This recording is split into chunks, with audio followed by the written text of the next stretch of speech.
அஸ்ஸலாமு அலைக்கும் வரஹ்மத்துல்லாஹி வபரகாத்துஹு. அன்பார்ந்த அனைத்து உறவுகளுக்கும் இனிய காலை வணக்கம். உங்கள் மீது சாந்தியும் சமாதானமும் உண்டாகட்டும். இன்றைய காலை பொழுது உங்கள் அனைவருக்கும் இனிய பொழுதாக அமைய எல்லாம் வல்ல இறைவனை பிரார்த்தித்தவனாக இன்றைக்கும் கோயத்துறைய பல முக்கியமான செய்திகளை பற்றி தான் பார்க்க போகிறோம். வீடியோவை கடைசி வரைக்கும் பாருங்கள். தெரியாத நண்பர்களுக்கும் மறக்காமல் ஷேர் பண்ணுங்கள். வீடியோ பிடிச்சிருந்தால் ஒரு லைக் பண்ணுங்கள், சப்ஸ்கிரைப் பண்ணுங்கள், தொடர்ந்தும் சப்போர்ட் பண்ணுங்கள். வீடியோக்குள்ளே போகிறதுக்கு முன்னாடி டேமோ அப்ளிகேஷன் மூலமாக இன்னும் புதிய புதிய ப்ராடக்ட் எல்லாம் கொண்டு வந்திருக்கிறானுங்க. அதுவும் தையல் மெஷின் கையிலே வைத்து ஒரு சிங்கிள் ஹேண்டில் தைக்கக்கூடிய மாதிரி தையல் மிஷின் முதல் கொண்டு பல புதிய புதிய பொருட்கள் கொண்டு வந்திருக்கிறாங்க. சம்மர் ஆஃபர் போகுது. அதே மாதிரி 0.01 தினார், அதாவது வெறும் ஒரு ஃபில்ஸில் நல்ல பொருட்கள் கொஞ்சம் ஆஃபர் போட்டிருக்கிறாங்க. இந்த நேரத்தில் டீமோ அப்ளிகேஷன் யூஸ் பண்ணக்கூடியவங்க இருந்தீங்கன்னா ஜஸ்ட் கிளிக் பண்ணி ட்ரை பண்ணி பாருங்கள். டீமோ அப்ளிகேஷனுடைய லிங்க் வந்து நானும் நேற்று ட்ரை பண்ணியிருந்தேன். அந்த லிங்க்கை வந்து நான் என்னுடைய கமெண்டில் ஃபஸ்ட்டு கமெண்டில் லிங்க் பண்ணி வச்சுருக்கிறேன். லேப்டாப், டேப், என் S25 அல்ட்ரா ஃபோன் கூட இதில் அட்டாச் பண்ணியிருக்கிறாங்க. ட்ரை பண்ணி பாருங்கள். Best of luck. கிடைச்சா சான்ஸ் தான். இதோ குவைத்துடைய தினார் மதிப்பு மூலமாக பார்த்தாலாம். இலங்கைக்கான ரூபாய்கள் ஒரு தினாரின் மதிப்பு 987 ரூபாய் 84 உள்ளது. இந்தியாவின் ரூபாய்கள் ஒரு தினாரின் மதிப்பு 283 ரூபாய் 6 உள்ளது. இது அல் முசைன் எக்ஸ்சேஞ்சுடைய அப்ளிகேஷன் ஆன்லைன் ரேட் ஆகும். குவைத்துடைய பல எக்ஸ்சேஞ்சுகள்லையுமே அக்கௌண்ட் நம்பரை மறைச்சிடுறாங்க. இதை பற்றியும் உங்களுக்கு தொடர்ந்துமே தெரிய தரது. நீங்கள் ஏதாவது ஒரு புதிய எக்ஸ்சேஞ்சுக்கு பழைய பற்றுச்சீரோட போகிறீங்களா தான் நிச்சயமாக அதில் அக்கௌண்ட் நம்பர் இருக்கா அப்படின்றத செக் பண்ணிக்கோங்க. அப்படி இல்லாத பட்சத்தில் எழுதிட்டு போனாலும் பிழை இல்லாத அக்கௌண்ட் நம்பர் எழுதிட்டு போங்க. ஏதாவது ஒரு நம்பர் பிழைத்தாலும் கூட உங்களுடைய பணம் நாட்டுக்கு போய் சேராது. அந்த பணத்தை திரும்ப பெறணுமா இருந்தாலும் ரொம்ப நாட்களாகும். மறுபடியும் கட்டணம் செலுத்த வரும். அதே போல் எக்ஸ்சேஞ்சுகளில் பணம் அனுப்பி முடித்தது மறக்காமல் பற்றுச்சீட்டை செக் பண்ணி பாருங்கள்.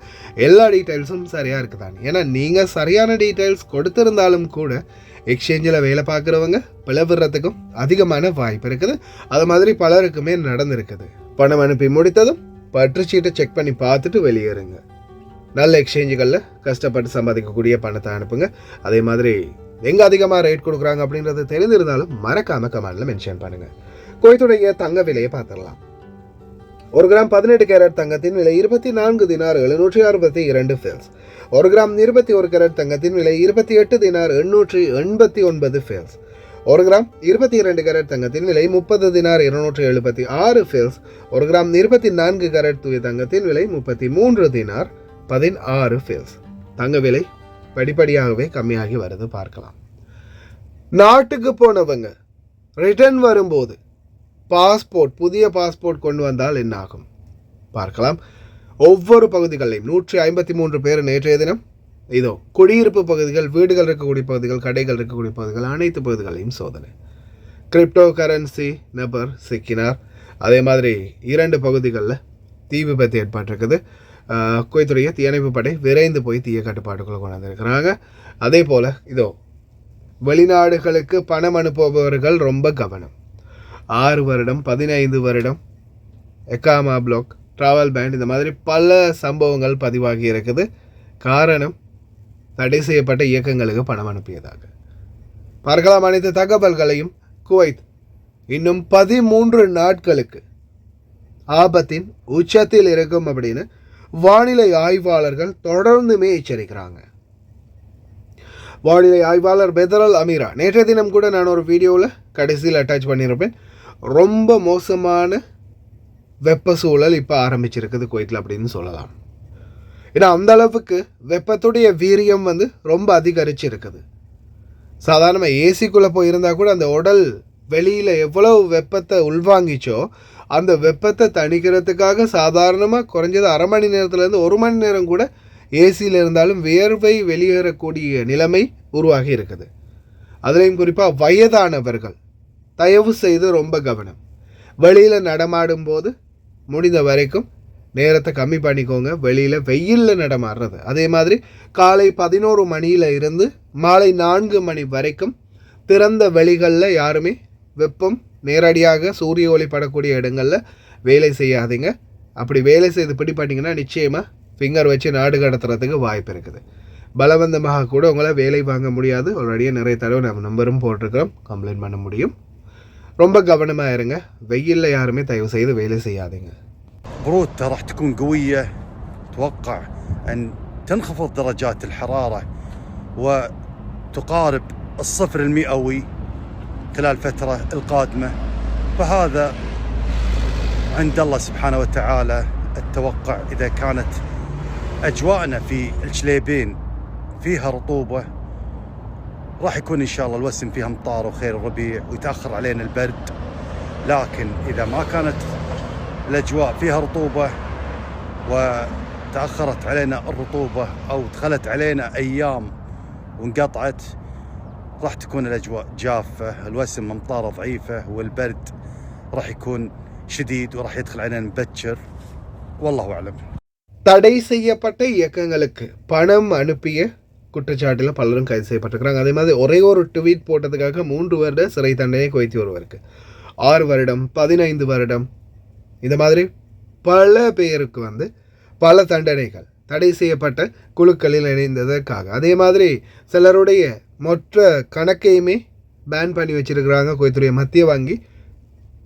லெபனானில் இருக்கக்கூடிய ஹிஸ்புல்லா வங்கி மற்றும் குழுக்களுக்கு பணம் அனுப்பிய குற்றச்சாட்டின் பேர். அதே மாதிரி தெரியாத நபர்கள், உங்களுடைய நண்பர்களோ, வீட்டில் வேலை செய்யக்கூடிய பணிப்பெண்களோ, இல்லை வெளியில் யாராவது உங்களுக்கு ரொம்ப முக்கியமாக தெரிஞ்சவங்க, நம்ம நாட்டுக்காரங்க, நம்ம நாட்டுக்கு பணம் அனுப்புகிறாங்க அப்படின்றத தாண்டி வெளிநாடுகளுக்கு யாராவது பணம் அனுப்புறதுக்கு உங்களை முயற்சி பண்ணினா தயவு செய்து உதவாதீங்க. கடைசியில் இந்த மாதிரி ஆபத்தில் கூட முடியலாம். நேற்றைய தினம் நான் ஒரு வீடியோ போட்டிருந்தேன். இங்கேருந்து புதிய பாஸ்போர்ட்டில் எந்த ஒரு டீட்டெயில்ஸும் இல்லாமல் ஏர்போர்ட்டுக்கு போகாதீங்க, ரிட்டர்ன் திருப்பி அனுப்புகிறாங்க அப்படின்னு.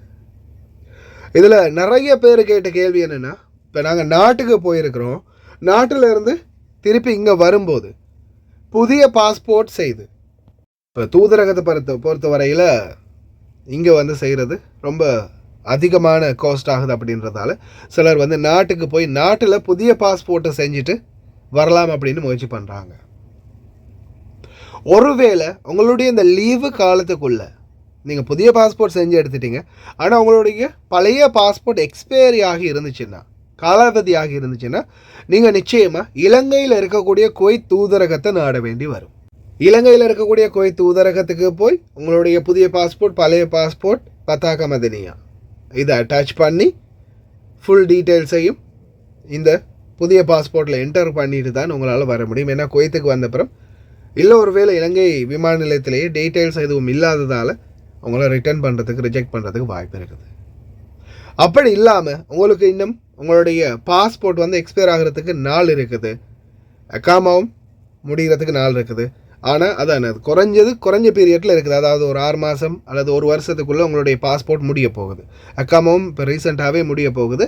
நீங்கள் புதுப்பித்த பாஸ்போர்ட் உங்கள் கையில் இருக்குது. அப்படின்ற பட்சத்தில் நீங்கள் என்ன செய்யுங்க, உங்களுடைய பாஸ்போர்ட் காலாவதி ஆகிறதுக்கு, எக்ஸ்பயர் ஆகிறதுக்கு முன்னாடியே குவைத்துக்குள்ளே வந்துடுங்க. உங்களோட எக்ஸ்பயர் ஆகாத பாஸ்போர்ட் கையில் இருக்குதுன்னா, அக்காமா ரீசெண்டாக முடிய போகுது அப்படின்னா, முடிந்த வரைக்கும் வேகமாக நீங்கள் குவைத்துக்குள்ளே வாங்க. வந்ததுக்கப்புறம் பழைய பாஸ்போர்ட்டை வச்சுட்டு புதிய பாஸ்போர்ட்டை வச்சு நீங்கள் அக்காமாவை புதுப்பிச்சிட்டிங்கன்னா அதுக்கப்புறம் பழைய பாஸ்போர்ட் பற்றிய பிரச்சனை உங்களுக்கு தேவையில்லை. ஏன்னா புதிய பாஸ்போர்ட்லேயே எல்லா டீட்டெயில்ஸும் ஆட் ஆகிரும். அதே மாதிரி அக்காமாவிலையும் எல்லா டீட்டெயில்ஸுமே புதிய பாஸ்போர்ட்டுடையது ஆட் ஆகிரும். அதுக்கு பிறகு எந்த பிரச்சனையும் இல்லை. பாஸ்போர்ட் எக்ஸ்பயர் ஆகிறதுக்கு முன்னாடி வர பாருங்கள். அப்படி இல்லைன்னா அங்கே இருக்கக்கூடிய தூதரகத்தில் போய் எல்லாமே டாக்குமெண்ட் ரெடி பண்ணிவிட்டு வாங்க. தீ விபத்து 2 பதிவாகி இருக்குது. அகமதி பகுதிகளில் நடந்த தீ விபத்து 1ல் யாருக்குமே எந்த ஒரு காயம் இல்லை. டிரான்ஸ்ஃபார்மர் 1 தீ விபத்தில் கருகியதாக தெரிவிச்சிருக்காங்க. அதே மாதிரி ஹவாலி பகுதிகளிலையும் ஒரு தீ விபத்து, இதுலேயும் யாருக்கும் எந்த ஒரு தீ காயமும் இல்லை. அதே போல் கிரிப்டோ கரன்சி, சட்ட விரோதமாக ஆன்லைன் மூலம் பணப்பரிமாற்றங்கள் செய்யும் ஒரு முறைமை தான் இந்த கிரிப்டோ கரன்சி. சாதாரணமாக அதுக்கு என்ன பேர் சொல்கிறது, உண்டியல் பணம் அனுப்புறதுன்ற மாதிரி இதுவும் ஒரு வகையான சட்டவிரோத பணம் அனுப்பும் செயல்பாடு தான். இந்த கிரிப்டோ கரன்சி சம்பந்தப்பட்ட நபர் ஒருவர் நேற்றைய தினமும் கைது செய்யப்பட்டிருக்கிறார். அதே மாதிரி தான் நம்ம தொடர்ந்தும் சொல்கிறது, அளவுக்கு அதிகமான பணம், அதாவது காரணம் உங்களுக்கு காட்டுறதுக்கான வாய்ப்பு இருக்குதுன்னா ஓகே, நான் வீட்டில் வேலை செய்கிறேன், நான் ஒரு 10 மாதமாக பணம் அனுப்பலை, 1 வருஷமாக என்னுடைய பணம் சேர்த்து வச்சுருந்தேன் அப்படின்னு நீங்கள் ப்ரூஃப் காட்டுற அளவுக்கு உங்களுடைய பணம் அந்த கையில் இருந்த பெறுமதியும், அது மட்டுமல்லாது உங்களுடைய அந்த பணத்துக்கான காரணமும் காட்ட முடிஞ்சிச்சுன்னா ஓகே. அப்படி இல்லாத பட்சத்தில் நிச்சயமாக அந்த பணம் பறிமுதல் செய்யப்படும், கைது செய்யப்படுவீங்க. குறிப்பாக அந்த ஊண்டியல் பிஸ்னஸ் பண்ணுறவங்க ஆயிரக்கணக்கான பணத்தை வந்து சேகரித்து வச்சுருப்பாங்க, மற்றவங்களுடைய பணத்தை. ஆனால் அதுக்கு சரியான ப்ரூஃப் இல்லாத பட்சத்தில் இதோ இந்த மாதிரி நீங்களும் கைது செய்யப்படலாம். கவனமாக இருங்க. ஒவ்வொரு குடியிருப்பு பகுதிகளிலையுமே சோதனையை தீவிரப்படுத்தியிருக்காங்க. உள்துறை அமைச்சர் மற்றும் உள்துறை அமைச்சகத்தின் துணை செயலாளர் லெப்டினன்ட் ஜெனரல் தொடர்ந்துமே அவேர்னஸ் பண்ணிக்கிட்டே இருக்கிறாங்க. குடியிருப்பு பகுதிகளில் சோதனைகள் அதிகரிக்குமாறு ரொம்ப கவனமாக இருங்க. வெளியில் போகிறதா இருந்தால் அக்காமாவை மறக்காமல் எடுத்துகிட்டு போங்க, இல்லைனா மொபைல் ஐடியை சரி ஆக்டிவ் பண்ணிவிட்டு போங்க. தொடர்ந்தும் ஒவ்வொரு பகுதிகளிலையும் சோதனை நடந்து கொண்டே இருக்குது. குடியிருப்பு பகுதிகள், வீடுகள் இருக்கக்கூடிய பகுதிகள், கடைகள் இருக்கக்கூடிய பகுதிகள், அனைத்து பகுதிகள்லையும் ரொம்ப கவனமாக இருங்க.